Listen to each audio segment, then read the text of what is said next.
Muito bem. Que mais um protagonista? Qual é mais um problema que o protagonista pode ter?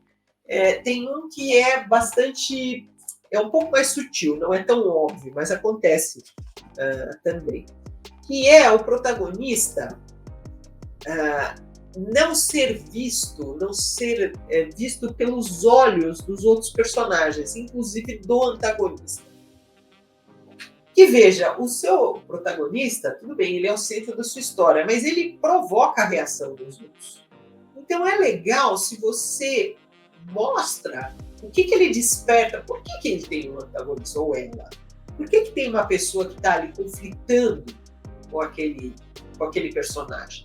Por que aquele personagem está criando, né, fricção, está tendo problemas com as pessoas, com os personagens em volta? É super interessante você conseguir entrar nos olhos do antagonista e ver como o antagonista, ou um não tão amigo, ou, sei lá, o rival, ou sei lá, quem está ali participando do conflito, como é que essa pessoa vê o protagonista. Porque você vai ter uma tendência a apresentar o protagonista com algumas qualidades, né, interessantes, sedutoras, talvez. Mas é legal esse personagem ser meio irritante para o protagonista. Ou provocar, ou despertar ira. Ou seja, ter qualidades que, vistas pelos outros personagens, incomodem e criem esse movimento de não total aceitação.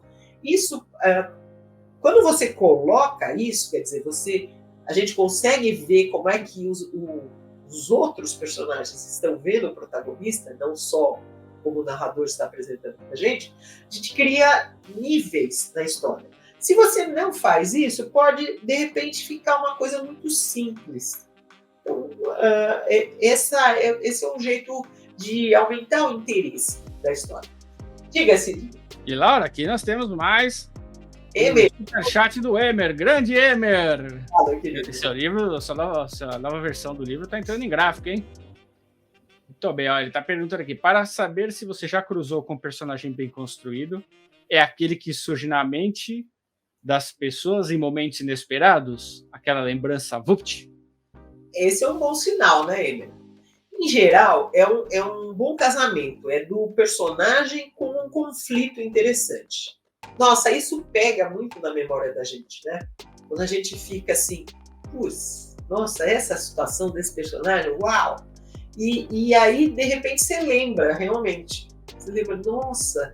E, em geral, é uma lembrança emocional, né? Pegou em alguma emoção sua. Então, sim, você tem razão. Quando você lembra, de repente, muitos anos depois que você leu a história, caramba, aquele personagem com aquela dificuldade, que coisa! Às vezes a dificuldade é grande, porque às vezes você passa por uma dificuldade semelhante. Eu, por exemplo, vivo lembrando de ficção, né? Vivo lembrando, nossa, estou com um problema parecido com o personagem X. Nossa, eu estou no lugar do personagem Y. Né? Tô aqui no Rio de Janeiro, sei lá, sentindo as mesmas coisas que fulano, que se eu li uma ficção histórica, a gente se coloca no lugar, né? Então, o personagem que sim, te marca o suficiente para você lembrar depois é um personagem bem construído, sem dúvida. Eu gosto daquele personagem principal que se destaca, mas não sufoca os secundários. Talvez porque eu adorei os secundários também. Perfeito, Maga.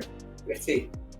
Porque nós somos seres sociais, né? Então, de modo geral, nas histórias, os conflitos são criados por várias pessoas, né? A interação de várias pessoas. Então, fica mais interessante quando, mesmo os personagens secundários são surpreendentes. Eles entram em campo com algo interessante. E, aliás, vem aqui mais uma coisa que deve ser uma má característica, é o protagonista que faz sempre o que é esperado. Você gosta disso, Cid? É bem previsível, né? Exatamente. Ele não pode te assustar, ele não pode assustar o leitor, né? Ele vai ser sempre totalmente previsível. Exatamente. Ele pode ser nobre, ele pode ser errático, ele pode ser, sei lá, amoroso, ele pode ser sedutor, mas é ruim se ele tiver, ainda que ele tenha uma característica dominante, é ruim se ele tiver só algo esperado. Então chega o conflito, eu já sei o que esse personagem vai fazer. É muito mais interessante quando um personagem faz algo inesperado, porém dentro da sua construção. É possível isso.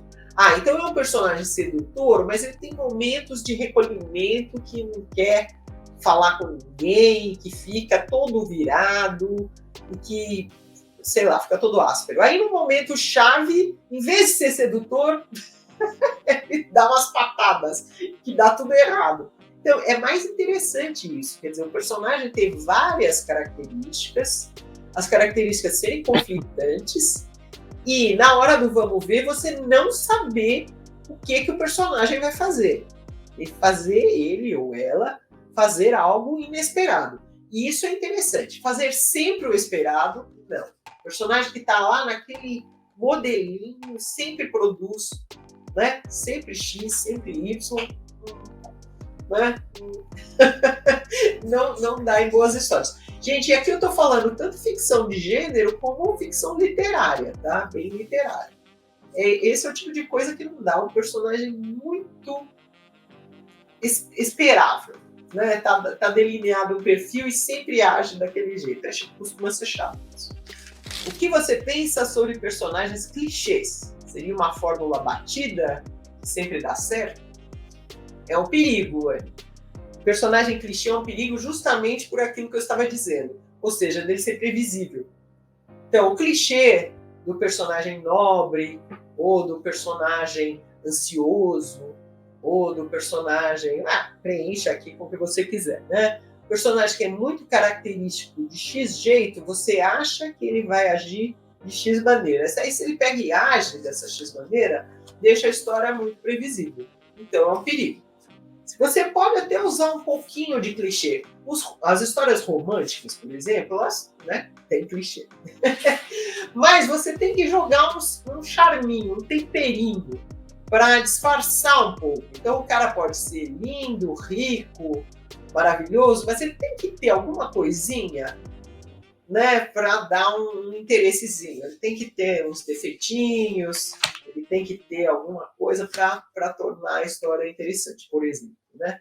Se ele for só lindo, maravilhoso e absolutamente apaixonado pela fulaninha, então provavelmente não vai conseguir encantar tanto, né?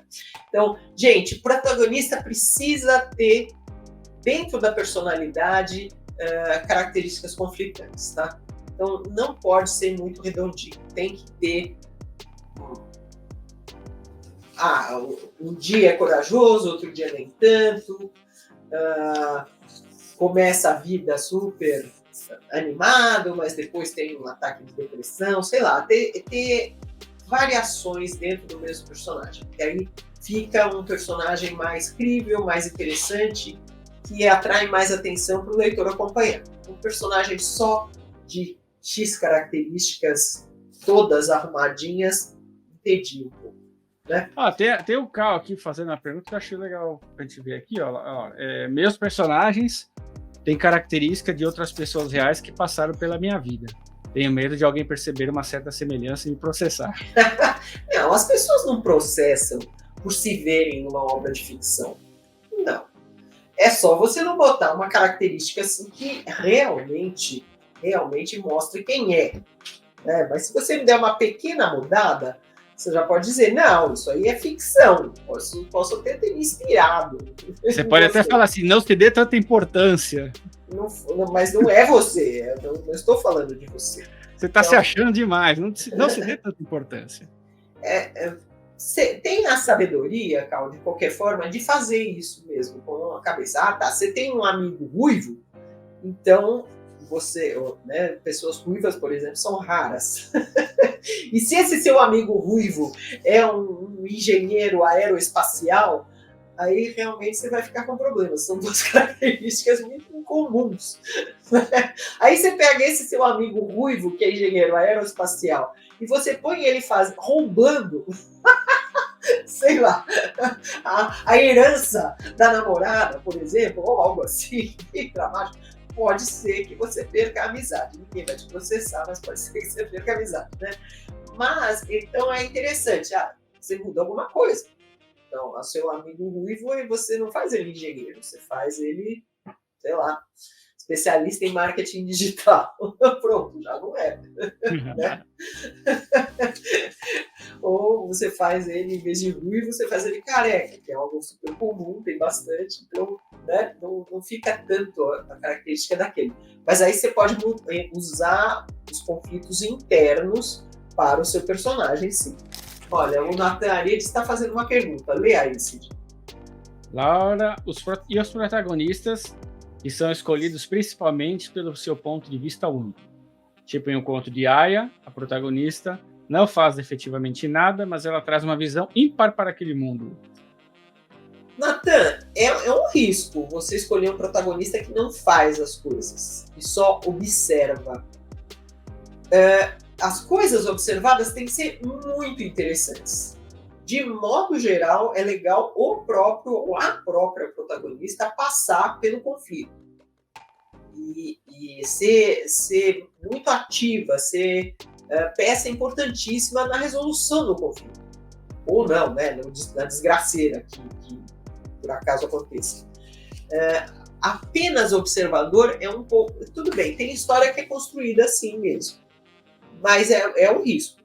Porque se não for extremamente interessante o que aquele observador, aquela observadora está apresentando, no caso tem um olhar agudo mesmo, né? É quase um antropóloga, né? Se não houver essa coisa assim fascinante, a forma de ver, pode se tornar chato. É aquele protagonista que não age, as coisas só acontecem em volta. Acontecem para o protagonista, mas o protagonista não age, é ruim. Oi, Laura. Opa, temos aqui um superchat. Muito obrigado, Yara Cardoso. Olá, minha vampira atravessa séculos vivendo histórias reais como participante e fugindo de seu criador. No fim, reencontra o seu primeiro amor. Fiz uma pesquisa para incluir a vampira no evento e tem muitos conflitos. Conflito é a base de tudo, Yara. Muito bom.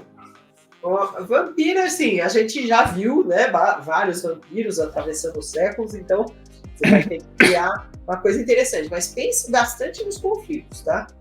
Muito bom que tenha desgraças, dificuldades, escolhas difíceis. Alguém que tem uma vida longa, né, pode ter escolhas difíceis mesmo, né? Entre as quais gostar ou não de alguém, né? Se apaixonar ou não. Olá, escritor, aqui é o Sidney Guerra e eu sou o cara que vai fazer o seu próximo livro. Vou fazer a capa, a diagramação, a revisão, a impressão, vou entregar o livro pronto para você. Para saber mais, dá uma olhada aqui embaixo na descrição desse vídeo.